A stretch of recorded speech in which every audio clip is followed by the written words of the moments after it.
Welcome, everyone. Thank you very much for coming together to immerse ourselves in this rich body of wisdom we call Torah.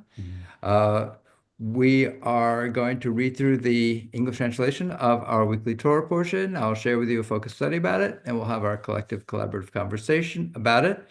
If you'd like to join me in reciting the blessing, giving thanks for sharing and participating in this moment, feel free to unmute and together we can recite the blessing. Baruch atah Adonai Eloheinu melech haolam asher kiddushanu b'mitzvotav v'tzivanu la'asok b'divrei Torah. Thank you, God, for the opportunity to immerse ourselves in words, deeds, and relationships of Torah. This week we are in Parshat Miketz, which is in the book of Genesis. It starts at chapter 1, verse 1. I'll share with you the opening verses of our portion, and then I'll invite others to have an opportunity to read as well. So, chapter 41 and beginning at verse 1. After 2 years' time, Pharaoh dreamed that he was standing by the Nile. When out of the Nile there came up 7 cows, handsome and sturdy, and they grazed in the reed grass. But presently 7 other cows came up from the Nile close behind them, ugly and gaunt, and stood beside the cows on the bank of the Nile. And the ugly, gaunt cows ate up the 7 handsome, sturdy cows, and Pharaoh awoke. Sherry, would you like to read a little bit starting at verse 5? Thank you, Daddy. He fell asleep and dreamed a second time. 7 ears of grain, solid and healthy, grew on a single stalk, but close behind them sprouted 7 ears, thin and scorched by the east wind. And the thin ears swallowed up the 7 solid and full ears. Then Pharaoh awoke. It was a dream. Next morning, his spirit was agitated, and he sent for all the magicians in Egypt and all its wise men, and the Pharaoh told them his dreams, but none of them could interpret them for Pharaoh. Dan, you want to pick up on number 9? Sure. The chief cupbearer then spoke up and said to Pharaoh, I must make mention today of my offenses. Once Pharaoh was angry with his servant and placed me in custody in the house of the chief steward, together with the chief baker. We had dreams the same night, he and I, each of us a dream with a meaning of its own. A Hebrew youth was there with us, a servant of the chief steward, and when we told him our dreams, he interpreted them for us, telling each of the meaning of his dreams. And as he interpreted for us, so it came to pass. I was restored to my post, and the other was impaled. And Joni, would you like to read a little bit starting there at verse 14? Thank you. Thereupon Pharaoh sent for Joseph, and he was rushed from the dungeon. He had his hair cut and changed his clothes, and he appeared before Pharaoh. And Pharaoh said to Joseph, I have had a dream, but no one can interpret it. Now I have heard it said of you that for you to hear a dream is to tell its meaning. Joseph answered Pharaoh, saying, Not I, God. God will see to Pharaoh's welfare. Then Pharaoh said to Joseph, In my dream I was standing on the bank of the Nile, and when out of the Nile came up 7 sturdy and well-formed cows, and grazed in the reed grass. Presently there followed them 7 other cows, scrawny, ill-formed, and emaciated. Never had I seen their likes for ugliness in all the land of Egypt. And the 7 lean and ugly cows ate up the first 7 cows, the sturdy ones. But when they had consumed them, one could not tell that they had consumed them, for they looked just as bad as they had before, and I awoke. In my other dream, I saw 7 ears of grain, full and healthy, growing on a single stalk. But right behind them sprouted 7 ears, shriveled, thin, and scorched by the east wind. And the thin ears swallowed the 7 healthy ears. I have told my magicians, but none explanation for me. Steve, you want to read starting at verse 25? Thank you, Rabbi. And Joseph said to Pharaoh, Pharaoh's dreams are one and the same. God has told Pharaoh what he is about to do. The 7 healthy cows are 7 years, and the 7 healthy ears are 7 years. It is the same dream. The 7 lean and ugly cows that follow are 7 years. These are also the 7 empty years scorched by the east wind. They are 7 years of famine. It is just as I have told Pharaoh. God has revealed to Pharaoh what he is about to do. Immediately ahead are 7 years of great abundance in all the land of Egypt. After them will come 7 years of famine, and all the abundance in the land of Egypt will be forgotten. As the land is ravaged by famine, no trace of the abundance will be left in the land because of the famine thereafter, for it will be very severe. As for Pharaoh having had the same dream twice, it means that the matter has been determined by God, and God will soon carry it out. Thank you, Steve. June, would you like to continue there at verse 33? Thank you, Rabbi. Accordingly, let Pharaoh find a man of discernment and wisdom and set him over the land of Egypt. And let Pharaoh take steps to appoint overseers over the land and organize the land of Egypt in the 7 years of plenty. Let all the food of these good years that are coming to be gathered, and let the grain be collected under Pharaoh's authority as food to be stored in the cities. Let that food be a reserve for the land for the 7 years of famine, which will come upon the land of Egypt, so that the land may not perish in the famine. The plan pleased Pharaoh and all his courtiers. And Pharaoh said to his courtiers, could we find another like him, a man in whom is the Spirit of God? So Pharaoh said to Joseph, since God has made all this known to you, there is none so discerning and wise as you. You shall be in charge of my court, and by your command shall all my people be directed. Only with respect to the throne shall I be superior to you. Pharaoh further said to Joseph, see, I put you in charge of all the land of Egypt.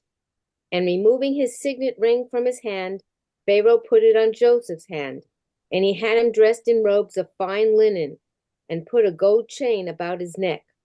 He had him ride in the chariot of his second in command, and they cried before him, Abrek. Thus he placed him over all the hand of Egypt. Thank you so much. Jay, would you like to read a little bit? We're starting there at verse 44. 44, thank you, Rabbi. 44. Pharaoh said to Joseph, I am Pharaoh, yet without you, no one shall lift up hand or foot in all the land of Egypt. Pharaoh then gave Joseph the name Zaphanat Paneah, and he gave him for a wife Asenath, daughter of Potiphera, priest of On. Thus Joseph emerged in charge of the land of Egypt. Joseph was 30 years old when he entered the service of Pharaoh, king of Egypt. Leaving Pharaoh's presence, Joseph traveled through all the land of Egypt. During the 7 years of plenty, the land produced in abundance, and he gathered all the grain of the 7 years that the land of Egypt was enjoying and stored the grain in the cities. He put in each city the grain of the fields around it. So Joseph collected produce in very large quantity, like the sands of the sea, until he ceased to measure it, for it could not be measured. Thank you so much. Jim, would you like to continue there at verse 50? Thank you, Rabbi. Before the years of famine came, Joseph became the father of 2 sons, whom Asenath, daughter of Potiphera, priest of On, bore to him. Joseph named the firstborn Manasseh, meaning God has made me forget completely my hardship and my parental home. And the second he named Ephraim, meaning God has made me fertile in the land of my affliction. The 7 years of abundance that the land of Egypt enjoyed came to an end, and the 7 years of famine set in, just as Joseph had foretold. There was a famine in all the lands, but throughout the land of Egypt there was bread. And when all the land of Egypt felt the hunger, the people cried out to Pharaoh for bread. And Pharaoh said to all of the Egyptians, "Go to Joseph. Whatever he tells you, you shall do." Accordingly, when the famine became severe in the land of Egypt, Joseph laid open all that was within and rationed out grain to the Egyptians.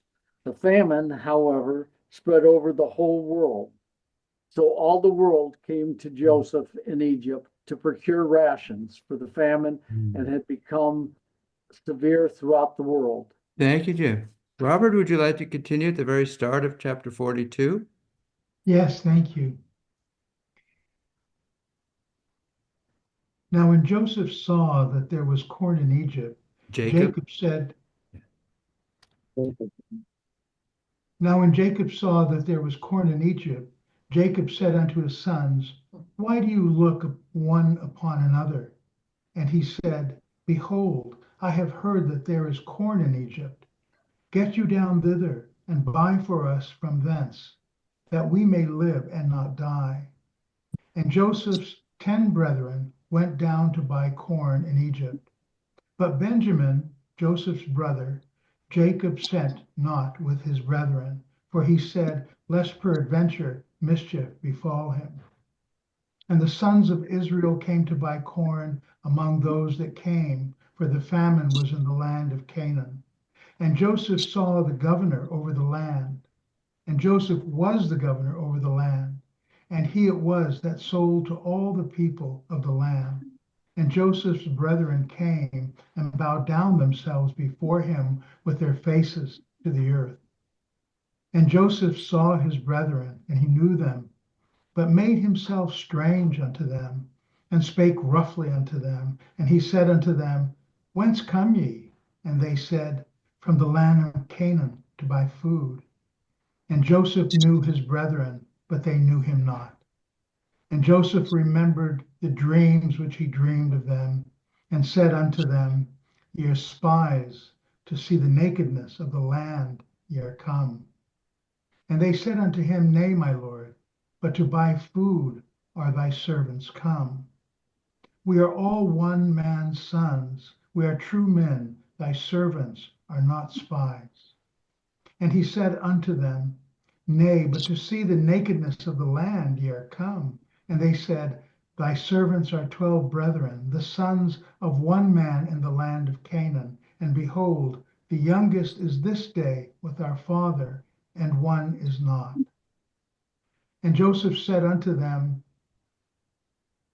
That is that I spake unto you, saying, Ye are spies. Hereby ye shall be proved. By the life of Pharaoh ye shall not go forth hence, except your youngest brother come hither. Send one of you, and let him fetch your brother, and he shall be kept in prison, that your words may be proved, whether there be any truth in you, or else by the life of Pharaoh, surely ye are spies. And he put them all together into ward 3 days. Thank you so much, Robert. Let me invite David and Susan to continue there at verse 18. Thank you, Rabbi. Very well done. On the third day, Joseph said to them, Do this, and you shall live, for I am a God-fearing man. If you are honest men, let one of your brothers be held in your place of detention, while the rest of you go and take home rations for your starving households. But you must bring me your youngest brother, that your words may be verified and that you may not die. And they did accordingly. They said to one another, Alas, we are being punished on account of our brother because we looked on at his anguish, yet paid no heed as he pleaded with us. That is why this distress has come upon us. And Reuben answered them, saying, Didn't I say to you, saying, don't sin against the boy? And you didn't listen, and his blood, too, is required here. And they did not know that Joseph was listening, because an interpreter was between them. And he turned from them and wept. And he came back to them, and he spoke to them, and took Simeon from them, and shackled him before their eyes. And Joseph commanded that they fill their containers with grain, and to put their silver back in each man's sack, and to give them provisions for the road. And he did that for them.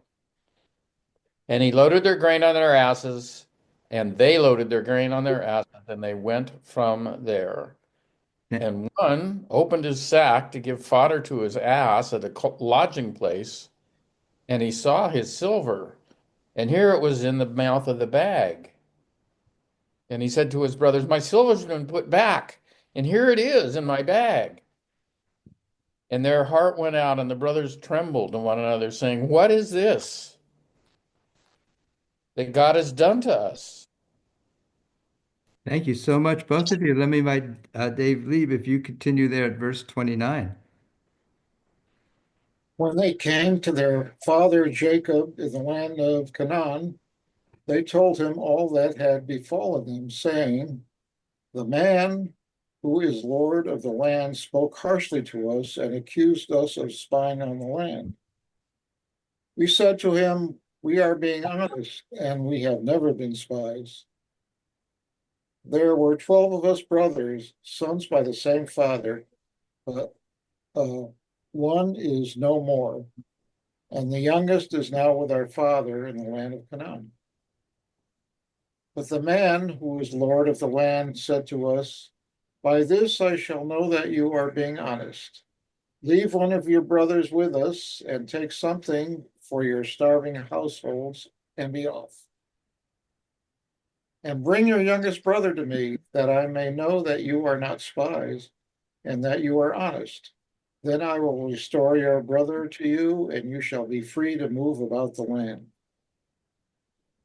As they were emptying their sacks there, in each one's sack was his money bag. When they and their father saw the money bags, they were dismayed. Their father Jacob said to them, it is always me that you bereave. Joseph is no more, and Simeon is no more. Now you would take away Benjamin. These things always happen to me. Then Reuben said to his father, you may kill my 2 sons if they do not bring him back to you. Put him in my care, and I will return him to you. But he said, my son must not go down with you, for his brother is dead, and he alone is left. If he meets with disaster on the journey you are taking, you will send my white head down to Sheol in grief. Thank you, Dave. Rose, would you like to continue at the very start of chapter 43? But the famine in the land was severe, and when they had eaten up the rations which they had brought from Egypt, their father said to them, go again and procure some food for us. But Judah said to him, the man warned us, do not let me see your faces unless your brother is with you. If you will let our brother go with us, we will go down and procure food for you. But if you will not let him go, we will not go down. For that man said to us, do not let me see your faces unless your brother is with you. And Israel said, why did you serve me so ill as to tell the man that you had another brother? They replied, but the man kept asking about us and our family, saying, is your father still living? Have you another brother? And we answered him accordingly. How are we to know that he would say, bring your brother here? Then Judah said to his father Israel, send the boy in my care and let us be on our way, that we may live and not die, you and we and our children. I myself will be surety for him. You may hold me responsible. If I do not bring him back to you and set him before you, I shall stand guilty before you forever. For we could have been there and back twice if we had not dawdled. Then their father Israel said to them, If it must be so, do this. Take some of the choice products of the land in your baggage and carry them down as a gift for the man, some balm and some honey, gum, adanum, pistachio nuts, and almonds. And take with you double the money, carrying back with you the money that was replaced in the mouths of your bags. Perhaps it was a mistake. Take your brother too, and go back at once to the man. And may El Shaddai dispose the man toward mercy toward you, that we may release to you, that he may release to you your brother as well as Benjamin. As for me, if I am to be bereaved, I shall be bereaved. Thank you so much, Rose. And who's ever on the iPhone, would you like to read a little bit? We're at verse 15 of chapter 43. Otherwise, I'll continue and then I'll invite others to read as well. So we're now at verse 15. So the men took that gift, and they took with them double the money, as well as Benjamin. They made their way down to Egypt, where they presented themselves to Joseph. When Joseph saw Benjamin with them, he said to his house steward, "Take the men into the house, slaughter and prepare an animal, for the men will dine with me at noon." The man did as Joseph said, and he brought the men into Joseph's house. But the men were frightened at being brought into Joseph's house. It must be, they thought, because of the money we placed in our bags the first time that we have been brought inside as a pretext to attack us and seize us as slaves with our pack animals. So they went up to Joseph's house steward and spoke to him at the entrance of the house. "If it please you, my lord," they said, "we came down once before to procure food, but when we arrived at the night encampment and opened our bags, there was each one's money in the mouth of his bag, our money in full. So we have brought it back with us, and we have brought down with us other money to procure food. We don't know who put the money in our bags." He replied, "All is well with you. Do not be afraid. Your God, the God of your father, must have put treasure in your bags for you. I got your payment." And he brought Simeon to them. Then the man brought the men into Joseph's house. He gave them water to bathe their feet, and he provided feed for their asses. They laid out their gifts to await Joseph's arrival at noon, for they had heard that they were to dine there. Sherry, would you like to continue verse 26? When Joseph came home, they presented to him the gifts that they had brought with them into the house. Bowing low before him to the ground, he greeted them and he said, "How is your aged father of whom you spoke? Is he still in good health?" They replied, "It is well with your servant, our father. He is still in good health." And they bowed and made obeisance. Looking about, he saw his brother Benjamin, his mother's son, and asked, "Is this your youngest brother of whom you spoke to me?" And he went on, "May God be gracious to you, my boy." With that, Joseph hurried out, for he was overcome with feelings towards his brother and was on the verge of tears. He went into a room and wept there. Then he washed his face, reappeared, and now in control of himself, he gave the order, "Serve the meal." They served him by himself and them by themselves, and the Egyptians who ate with him by themselves, for the Egyptians could not dine with the Hebrews, since that would be abhorrent to the Egyptians, as they were seated by his direction, from the oldest in the order of his seniority to the youngest in the order of his youth. The men looked at one another in astonishment.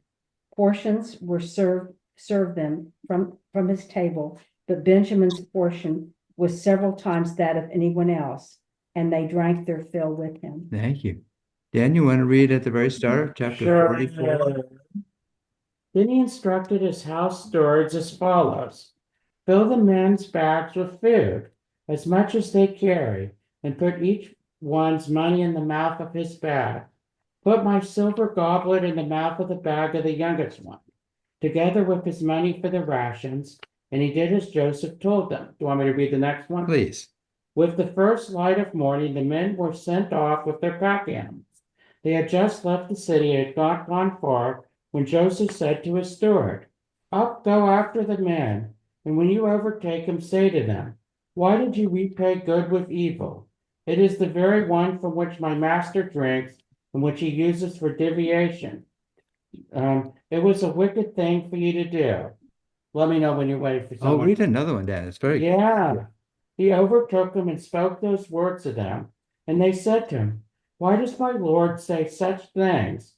Far be it from you stewards to do anything of the kind. Here we brought back to you from the land of Canaan the money we found in the mouth of our bags.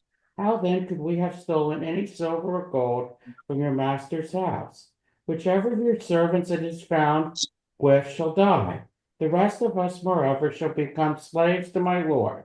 And he replied, although what you are prophesying is right, only the one with whom it is found shall be my slave, but the rest of you shall go free. Thank you, Dan. Let's have your dad read next. Okay. Okay, we're at verse 11, see.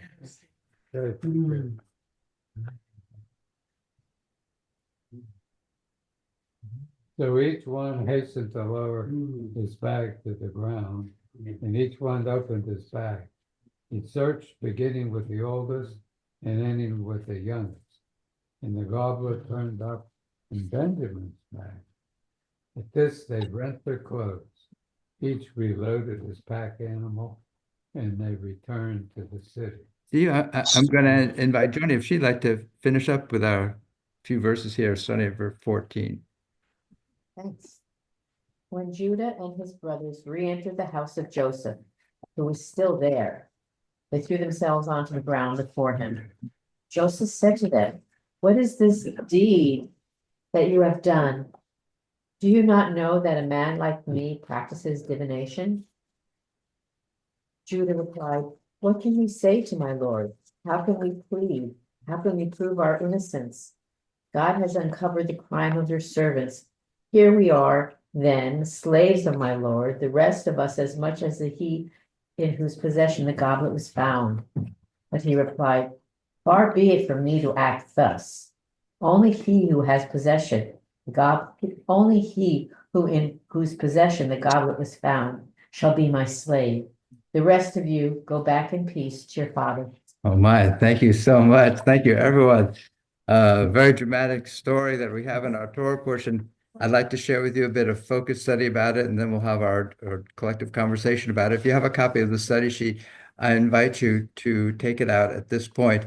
And this year, as I was reading and studying and looking at the Torah portion, my eyes kept returning to the very word which defines and gives title to this week's portion, Miketz.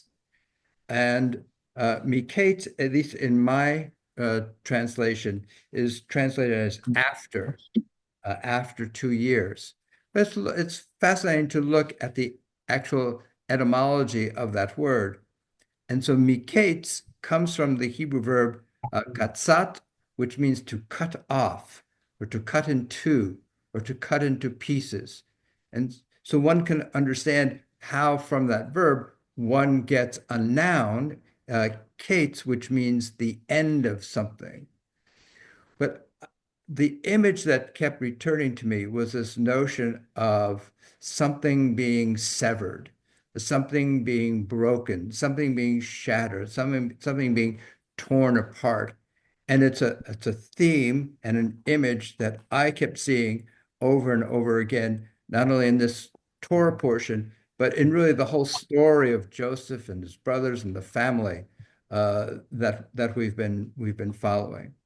And so I'd like to pursue a little bit this notion about fracturing and cutting and shattering as I saw them appearing in this week's portion. So we have in chapter 42, at the very start of chapter 42, we have this story that Jacob now hears that there's something called shever in Egypt. Now, you know that when we see these Hebrew words in a Torah scroll, there are no marks, no vowels, no punctuation that tell us exactly how to vocalize these symbols. It is a matter of tradition that our sages have figured out the best way to vocalize these words. But those are choices. And so the Hebrew constantly is inviting us to consider other possibilities.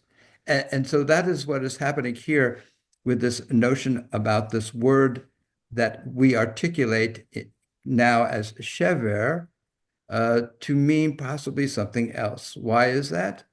Well, because the word shever, which is a noun, means corn or grain, comes from the Hebrew verb shavar, which means to break into pieces. And we also have the Hebrew noun shever, which means a breaking, a fracture. So one can see how the notion of taking grain and dissembling it into its component parts, we get the notion of grain and corn. But at the very heart, this notion that Jacob has seen comes from this Hebrew verb of fracturing and breaking. Now, the same three Hebrew letters or symbols that create this verb, this word shever, meaning corn or grain, can also be pronounced as sever, as opposed to shever, as sever, and that is the noun meaning hope. And it comes from the Hebrew verb savar, which means to inspect or examine or wait for something, to hope for something. So Midrash, as it is then brought to life through the commentary of Rashi, takes a look at these two words which are born of the same symbols, only vocalized slightly differently. And here's what Rashi, reminding us of the Midrash, says. Jacob saw that there was produce in land. How did he see? Surely he did not see, but heard, as it says, look, I've heard. What then is meant by Jacob saw? He saw in a holy vision, he saw in a holy vision that he still had hope, sever, in Egypt. But it was not an actual prophecy that would disclose to him outright that this referred to Joseph.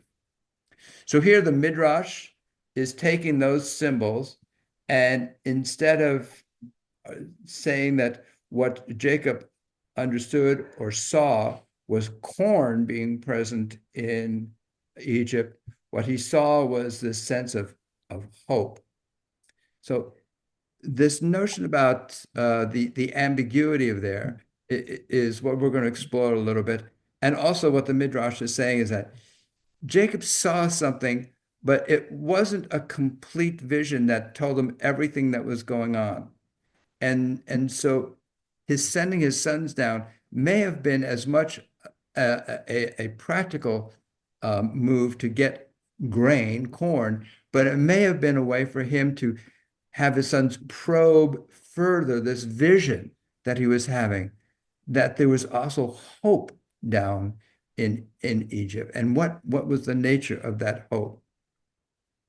So when we look at these three letters that make up either the word shever or sever, either a breaking, a fracturing, or a kind of hope, I was just kind of overwhelmed by the notion that the shifting of a mere dot changes everything.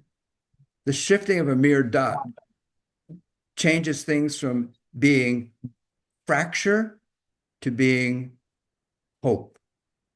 And how we vocalize those three letters in front of us changes everything. Whether we say shever, break, or sever, hope. So the smallest little shift of a dot, the smallest little change in our vocalization can make all the difference in the world about what is before us. Our Hebrew continues to provide us with these opportunities for moving through the ambiguity and seeing them as maybe more than what we might see on face value. So I have here our verse from early on in chapter 42, And let me share with you the Hebrew that starts off on number 3 in our study sheet. Vayar Yosef, Joseph saw et achiv, his brothers, Vayikarem, Vayitnaker Alechem. And so we're going to turn over and we're going to look at those words that I highlighted in bold in the Hebrew. And here the translation is, when Joseph saw his brothers, he recognized them and he made himself strange to them. So if you look back at the Hebrew, you'll see that what gets translated as recognize and make strange are created out of the same 3 Hebrew letters, the Nun, the Kaf, and the Resh. So one translation, one meaning of Nun, Kaf, Resh is to recognize, to distinguish. And so we get the Hebrew noun machar, it's an acquaintance, someone you know, a friend. The same 3 Hebrew letters, Nun, Kaf, Resh, as a verb also mean, in another understanding, to treat as foreign or strange, to disguise. And so we have the Hebrew adjective nochri, something that's foreign or alien. So here we have Joseph somehow is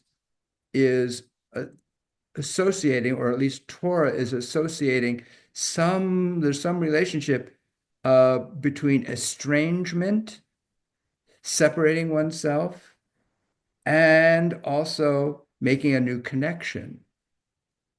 And those are all possibilities within the language, and they're possibilities apparently in terms of the human conduct that people can choose. You can either choose to make yourself strange, or you can choose to connect. And Joseph is going to be this, I don't want to call him a magic worker or a miracle worker, but he is someone, this character, who seems to maybe have the capacity to use estrangement in order to create a deeper, new, restored, more intimate relationship with the family. That's at least the hint that Torah and the Hebrew language is providing to us. And we'll talk about, let me talk about just the whole kind of a overview of Joseph and his stories. If you remember, Joseph, way at the beginning when we first met him, is given this ketonet pasim, which is often translated as a coat of many colors. Well, ketonet means cloak. Pasim comes from the Hebrew root pe samech, which means to spread out. And a pas is understood as the flat of hand, and so or foot. And so when we get ketonet pasim, it is a garment that is somehow spread out from the palm of one's hands to the soles of one's feet. So he is encloaked in this garment that is unique. What makes it unique? It is something that is spread out. And then Joseph is this character who engages in this dreaming and his sharing of his dreams with others, which has this fracturing impact within the family, shattering his relations with his brothers, causing some disturbance and distance from his parents who say, "What? You think you're greater than us?" And it is not until finally he goes through this being thrown into prison and being a slave, thrown into prison, and then emerging from it, that he's able to now begin to use this capacity that he has to see things differently, to use that power in a way to see Pharaoh's dreams, and to what he sees there is, on the one hand, death and also life. He sees abundance and he sees famine. And through all that, through the breaking that is famine, uh, through the coming together that is represented by the fat cows, the restoration of life. He's able to weave together some kind of resolution. And in a sense, maybe that is what is happening here with the brothers. He's using language of both estrangement and language of intimacy to weave together some kind of new possibility that will allow his whole family now to be restored and to be alive once again. So this notion of shattering is what appears on the painting that I've chosen for this week. It's a painting by Heather Ernst. Heather Ernst grew up, excuse me, she started life fascinated with building things. She loved playing with Legos and erector sets, and as a way to construct something quite solid, something quite material that could be understood. And eventually she goes to school and she becomes an architect. And she was a very successful architect. And then later she is sitting at a cafe and she sees this painting and she says, "Oh, I wonder if I could do a painting too." And so she creates a painting of a kind of a semi-abstract painting of a forest with light shimmering in the background and fire going on in the form of the sun and embers. And she sells it and she says, "Oh, maybe I'm going to do this. This sounds like more fun to paint than to be an architect." And in part, it's because for her, architecture had represented uh, creating things based upon pre-existing rules and regulations and codes. And for her, painting gave her the opportunity to be more kind of imaginative, more explosive, creating more possibilities than she could as an architect. And so she paints this particular painting, Shattered, where we have this white heat in the upper right hand corner that is somehow combusting and sending out these energy rays that are in the colors of red and orange and yellow, and then going off into the realms of green and blue.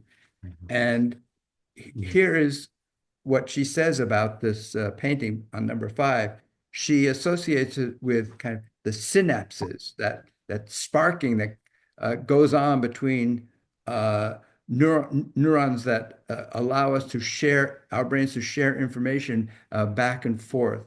And so this is what she writes. The synapses in our minds carry the sparks of imagination. That's where it all comes from. If your desire propels you to dance, to produce, to love, we create that which carries the earth through time.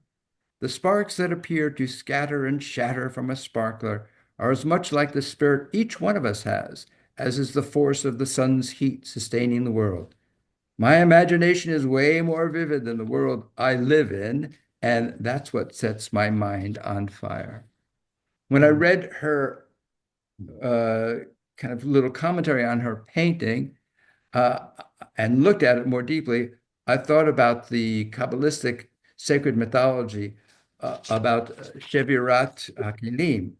Now, Shevirat, we've already encountered this word in our portion. It comes from the word shever, which we encountered with Jacob and the commentary about that sense of breaking into pieces. So Shevet HaKelim is this Kabbalistic mythology about how when the Big Bang first happens, the creation, the moment of creation, that there's this shattering of the vessels that are carrying forth the light from the divine. And here's what one commentator said about this notion of the shattering of these vessels. Number 4, the shattering of vessels, Shevirat HaKelim, does not signify a flaw in the creative process. On the contrary, it serves a very specific and important purpose, which is to bring about a state of separation or participation of light into distinct qualities and attributes, and thereby introduce diversity and multiplicity into creation.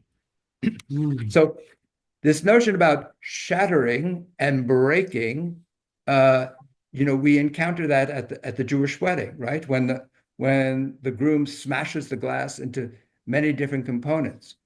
And there are many different interpretations of what that moment is about. But looking at this material, a new way, at least for me, to understand that moment of breaking the glass can be that the shattering of something that seemed to be whole in the moment doesn't is creates new possibilities for a new intimacy, a new integration, a new self.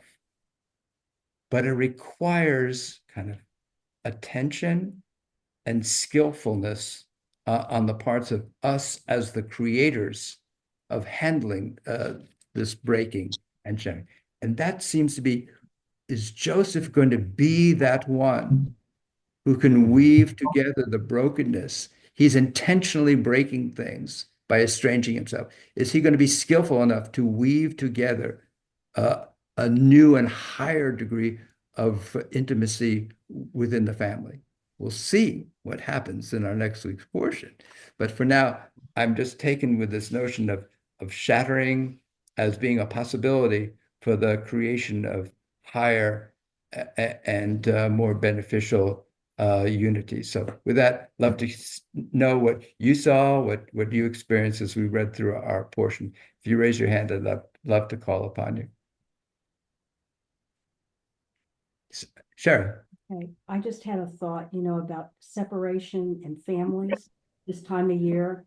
And I think it's this week's New Yorker or last week had an article on just essentially how children, not a large number, a significant number of adult children are deciding that they want to have nothing to do with their parents, and it leaves the parents who are recipients of this, parent or parents, just completely bereft. And I was thinking about that. We had a party we went to, and a friend of ours was, opened up and said his daughter hasn't spoken to him for 11 years.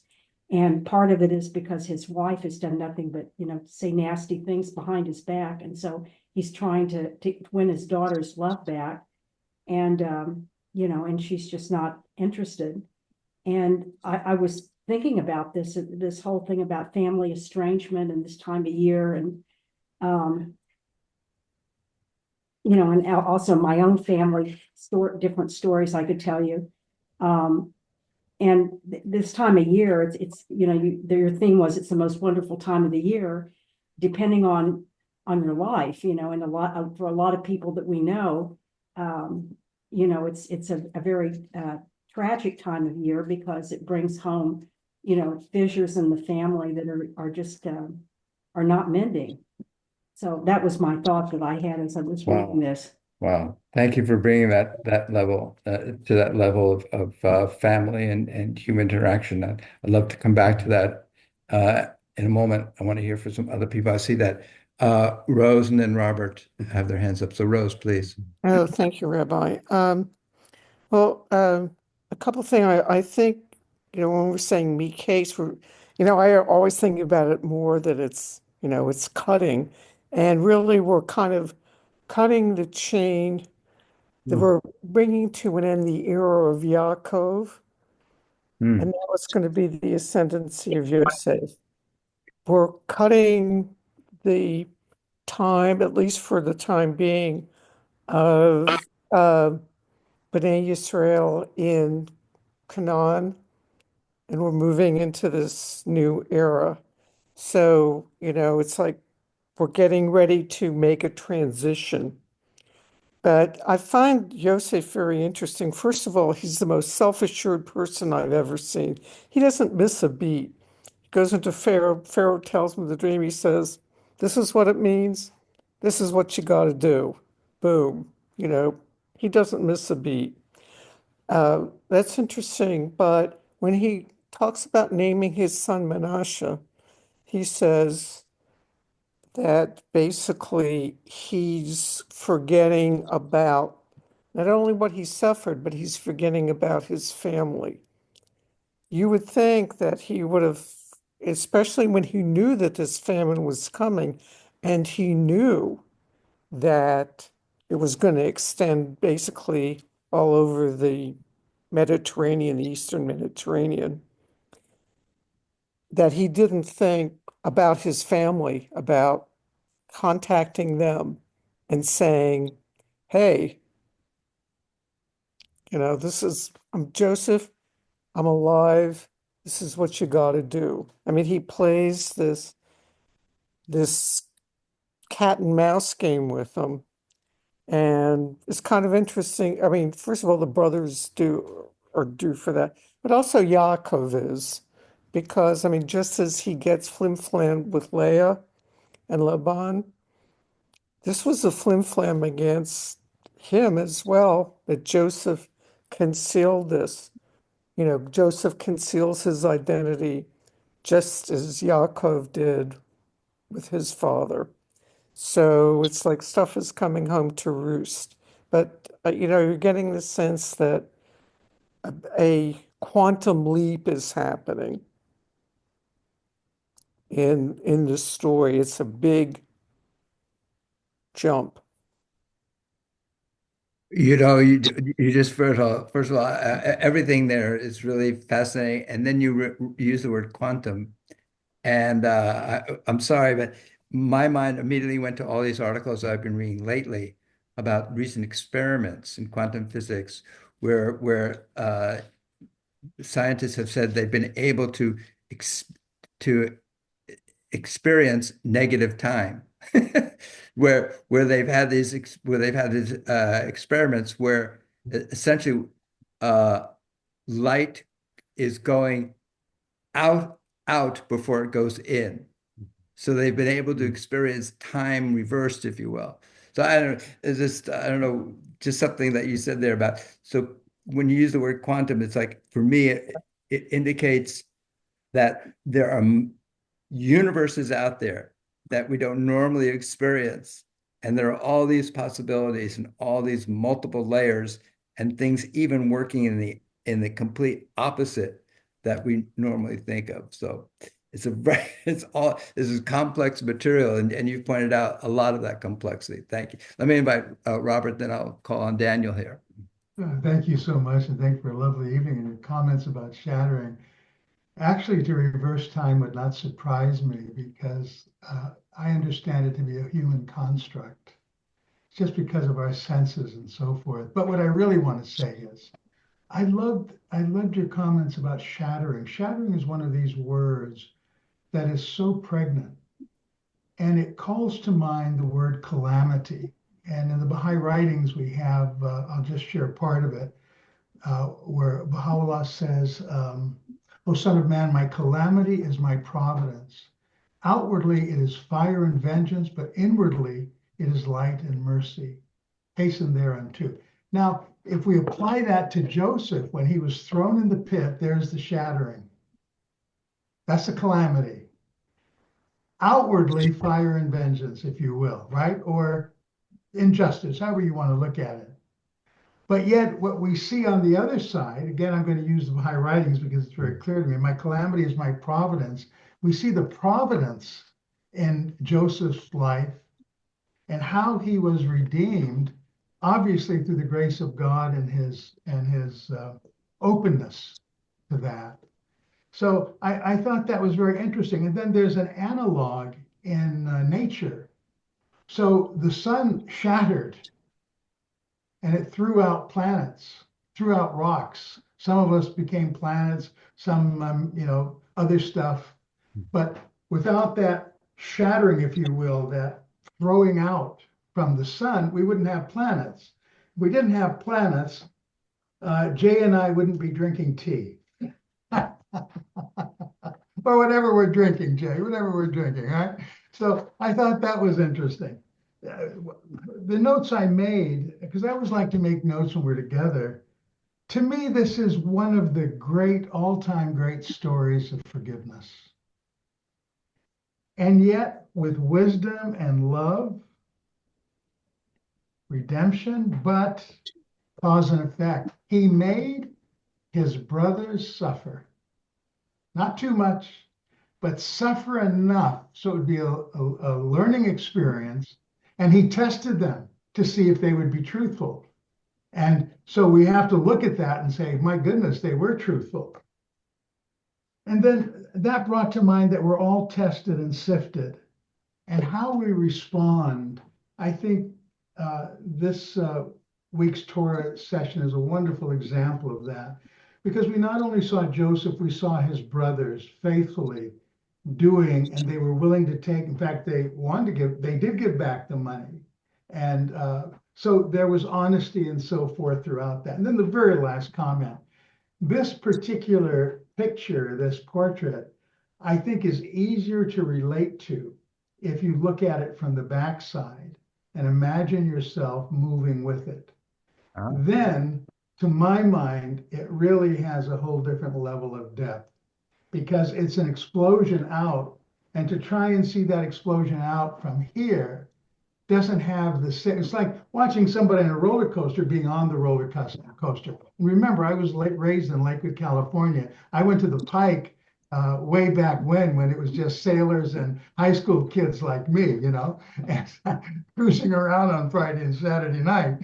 And so if you actually imagine yourself in that and moving out with it, for me, it takes on a whole different feel. But I always appreciate Thursday nights and your commentaries that you send for us to read. And yeah, it's just lovely. Thank you. Feelings mutual. Thank you so much. Roy. I'm going to try and get back to your notion about calamity that you raised and the significance of that in a moment. Let me call upon Daniel. Yeah, go ahead, Daniel. Yeah, so in response to the two concepts in this art, as you know, I'm now finished with all my courses in my urban studies PhD, and I'm now applying for my comps in critical disability and environment. And I saw themes with both bodies of literature that I'm wrestling with. First, with environment, with the idea of shattering the vessels does not represent a flaw in the creative process. One of the big things wrestling with in my course is urban natures and breaking and shattering from the idea of a pristine wilderness, like early environmentalists like John Muir envisioned, where wilderness was like God's cathedral. But this also goes to show that in the shattering of the nature, that urban natures, also the non-pristine natures, even though that they're a shattering of the original vessel, they're also sparks of life and stuff like that, so that they're worth saving too, and that they're a contributor to all the diversity and multiplicity. So a lot of it's to make an argument for why it's worth saving urban natures too. Wow. And then the other example from the imagination for my critical disability, it seems to be a major barrier, particularly with my focus on autistic people and neurodivergent, but probably disability in general, is that this seems to be so constraining all of these codes and standards and other stuff. It's just repressive, and it's really a lot of the physical barriers seem to be very much grounded in these conventions and other stuff. And it just seems like, and it's been challenging because it seems like the key to making progress is really to go into the imagination. It seems like my imagination is so much more vivid than the world I live in. So it seems like all of these codes and stuff really are cutting off possibilities. So let me ask you, Dan, you feel like you imagine things that the world could be different than it is, and only Exactly. Uh-huh. And that plays into your urban Yeah, studies and planning as well. exactly. Wow, that's fantastic. Mhm. I'm gonna try and come back to your notion about urban nature in a second too. Yeah. I'll make sure I've got some other Yeah. comments here. Let me Yeah. call upon David and Susan. Yeah. So Yeah. with the shattering, with the whole idea of shattering, and it had to be very shattering for Joseph when he was thrown into the pit. And it had to be very shattering for Joseph when he was thrown into the dungeon. And yet he's risen to this place, and now his brothers are before him, asking him to help them out. And it's always puzzled me why he put them through all these hoops, why he put the money back in their bags and put the goblet in their bags and did things that made it seem deceptive. But it occurred to me tonight with everyone's comments that without it, they might not have been able to accept him because of all they did to him. in a way, it was reciprocity. Sorry. That's it. And I wanted to say, right on, Susan. They had to feel, he suffered, they had to suffer. And I mean, what the whole point of the exercise is healing, of putting things back together, of recreating or creating intimacy, of creating a whole shalom. And they weren't ready for it because they weren't hurt. They didn't feel the brokenness. So his little gamesmanship uh, was extremely wise. It was like the tricks that shrinks play. So way to go, Joseph. I wanted to say about Rose's comment that Herman Cates' cutting picture really struck deeply to me. And I now suddenly see the movement of this family from Canaan to Mitzrayim, which then resulted in 400 years, as in geologic time, a very sudden break, a very sudden change from one place to another.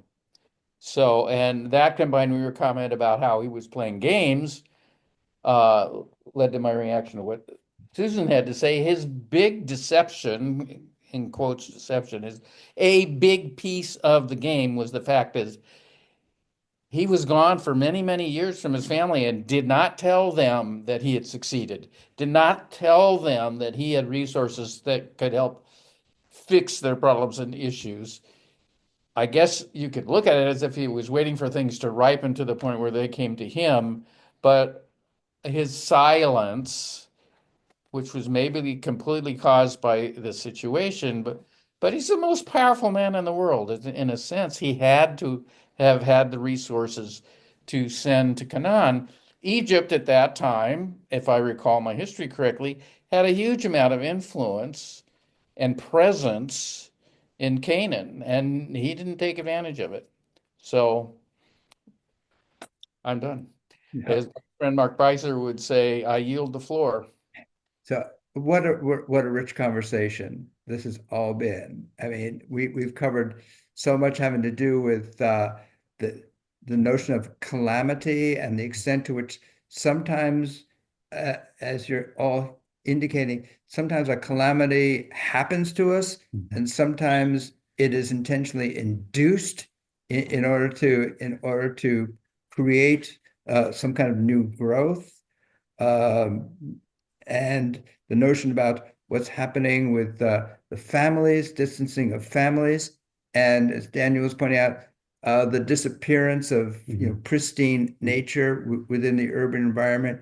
And well, these are all those things are happening in part because of the benefits. Some of the benefits of modernity is having this centrifugal effect.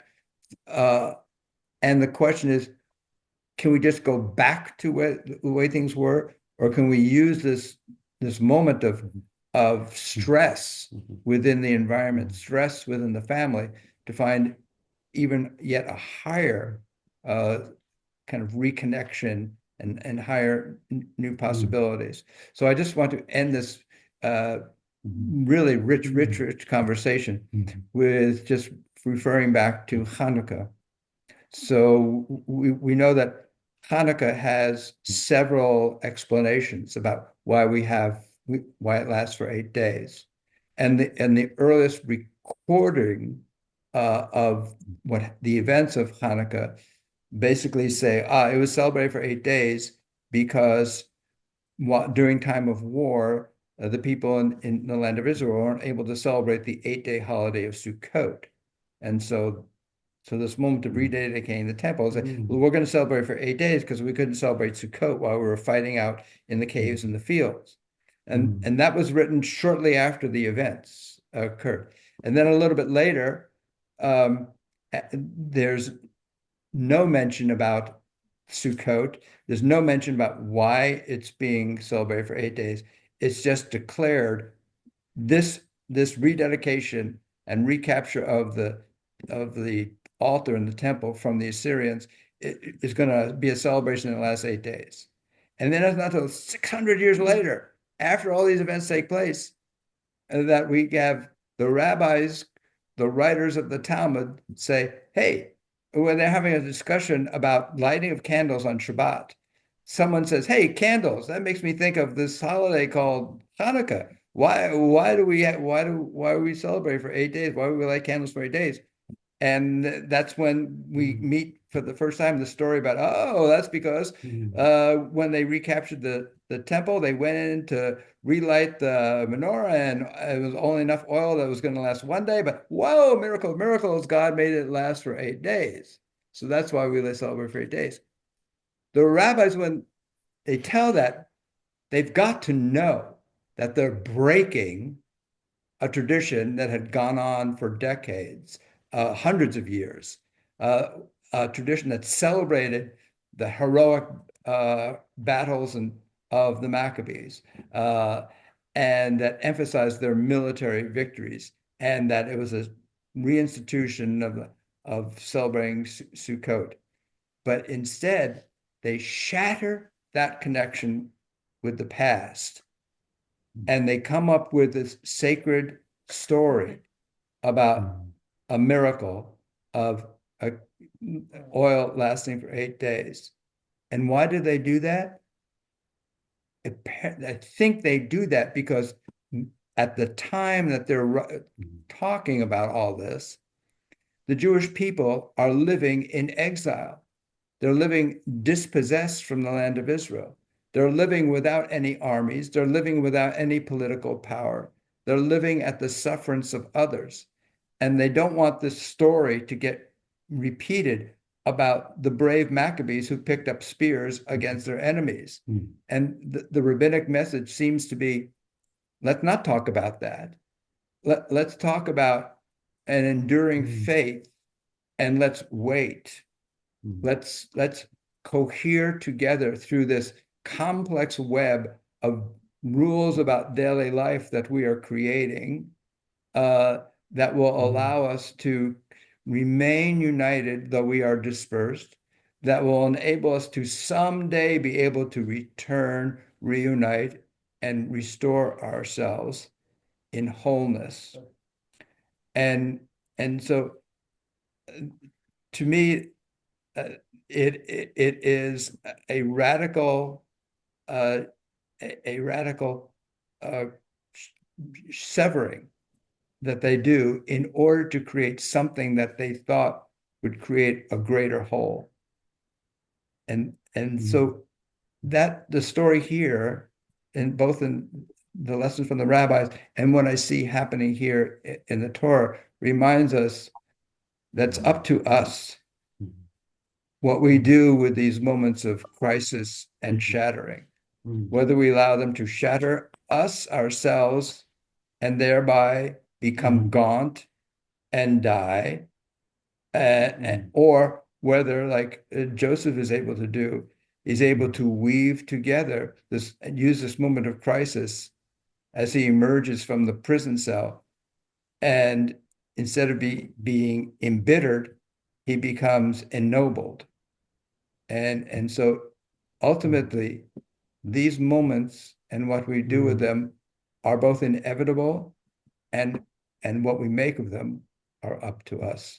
I hope everyone uses these moments of whatever experiences they're having, of feeling cut off, of feeling separated, to use them for moments of creating bright, bold, and reviving new unities.